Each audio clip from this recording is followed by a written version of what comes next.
कांग्रेस के दिग्गज नेता सलमान खुर्शीद की पत्नी लुइस खुर्शीद ने फर्रुखाबाद सदर सीट से नॉमिनेशन फाइल कर दिया है। लुइस खुर्शीद ने कांग्रेस पार्टी के टिकट पर ही पर्चा दाखिल किया है। ज्ञान करती हूँ कि मैं विधि द्वारा स्थापित भारत के संविधान के प्रति सच्ची श्रद्धा और निष्ठा रखूंगी और मैं भारत की संप्रभुता और अखंडता को अक्षुण्ण रखूंगी। वहीं नॉमिनेशन फाइल करने के बाद लुइस खुर्शीद ने अपना चुनावी एजेंडा साझा किया है। उन्होंने बताया कि जिले में तंबाकू का बड़े स्तर पर उत्पादन होता है, इससे कैंसर के मरीज भी बढ़ रहे हैं। इसलिए चुनाव जीतने के बाद खुर्शीद ने बड़ा कैंसर हॉस्पिटल बनाने का वादा किया है। उन्होंने कहा कि सरकार ने गंगा एक्सप्रेसवे से जानबूझकर फर्रुखाबाद को लिंक नहीं किया है। इसके अलावा खुर्शीद ने कहा कि वो यहाँ के अस्पताल में गरीबों को मुफ्त में डायलिसिस की सुविधा मुहैया कराने की कोशिश करेंगी। खुर्शीद ने बताया कि प्रियंका गांधी के उठाए मुद्दों के आधार पर वो जनता से समर्थन मांगेंगी।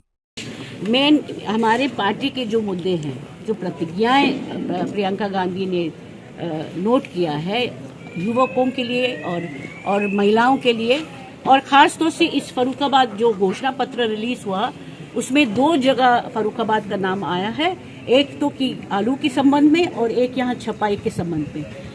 इसके साथ साथ जो हमारी पार्टी के प्रतिज्ञाएं हैं और घोषणा पत्र में मेरे यहाँ स्थानीय इशू हम खास तौर से उठाएंगे। सबसे पहले कि इस जिले में एक कैंसर हॉस्पिटल होना चाहिए। कारण ये है कि कायमगंज में तंबाकू का उत्पादन है और कमालगंज में बीड़ी का काम है, तो केस बनता है कि यहाँ एक कैंसर हॉस्पिटल होना चाहिए। उसके साथ साथ गंगा के नाम से एक एक्सप्रेसवे है, ओरिजिनल लिस्ट में फर्रुखाबाद थे, और केस इसलिए बनता है कि कंपिल से कमालगंज गंगा हमारे बीच में बहते हैं, और बहुत अफसोस है कि यहाँ से गंगा जी एक्सप्रेस के नाम से जो एक्सप्रेसवे है अपहरण करके शाहजहांपुर ले गया, जहाँ कोई गंगा है नहीं। इसके लिए हम लड़ेंगे।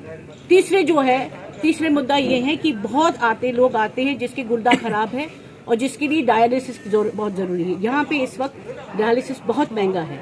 हमारी कोशिश ये है कि सिर्फ फर्रुखाबाद में नहीं, फर्रुखाबाद, कायमगंज और नवाबगंज जहाँ मेरे अस्पताल है, ऐसे डायलिसिस सेंटर खुल जाए जहाँ गरीबों को निःशुल्क और जो अफोर्ड भी कर सकते उनके बिल्कुल रियलिस्टिक रेट, कम रेट में इनके डायलिसिस हो सकता है।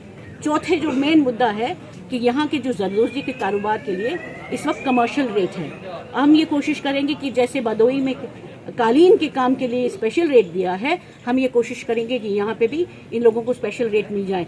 और भी मुद्दाएं हैं मगर ये मेन मुद्दे ये हैं। कांग्रेस जिला अध्यक्ष विजय कटियार के बागी होने को लेकर भी लुइस खुर्शीद ने अपनी प्रतिक्रिया दी है। खुर्शीद ने कहा कि हर पार्टी में चुनाव के वक्त कुछ नेता बागी हो जाते हैं और सभी को अपने मन के मुताबिक चुनाव लड़ने का अधिकार है। ये चुनौती सिर्फ कांग्रेस पार्टी का नहीं, हर पार्टी में ये हो रहे हैं। अच्छा। भाजपा के साथ भी ये हो रहे, सपा के साथ भी हो रहे। बसपा मैडम उनकी पार्टियों के जिला अध्यक्ष तो नहीं छोड़ के भाग गया, मतलब एक तरीके से आपके जिले का सेनापति पार्टी छोड़ के भाग गया। देखिए, हर एक का हक है कि वो इलेक्शन लड़े। अच्छा, इच्छुक है कि वो इलेक्शन लड़े, और जाहिर है कि 2 प्रत्याशी एक पार्टी से नहीं आ सकते थे, इसलिए किसी और पार्टी में जाके उन्होंने टिकट अपना ले लिया। और लोग भी दूसरे दलों के जुड़ाव में लगे हुए हैं, लगे होंगे अपने कांग्रेस पार्टी से। जब होगा तो आप मुझे सवाल पूछिए। एक वक्त में सलमान खुर्शीद का सियासी सितारा बुलंद हुआ करता था, लेकिन 5-6 सालों से उनके सियासी सितारे गर्दिश में चले गए हैं।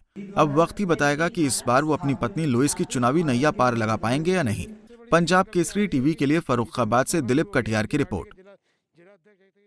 हमसे जुड़े रहने के लिए हमारे YouTube चैनल को सब्सक्राइब करें और नई वीडियो की नोटिफिकेशन के लिए बेल आइकॉन को दबाएं। अगर आप ये वीडियो Facebook पर देख रहे हैं तो लाइक जरूर करें और ज्यादा से ज्यादा शेयर करें। धन्यवाद।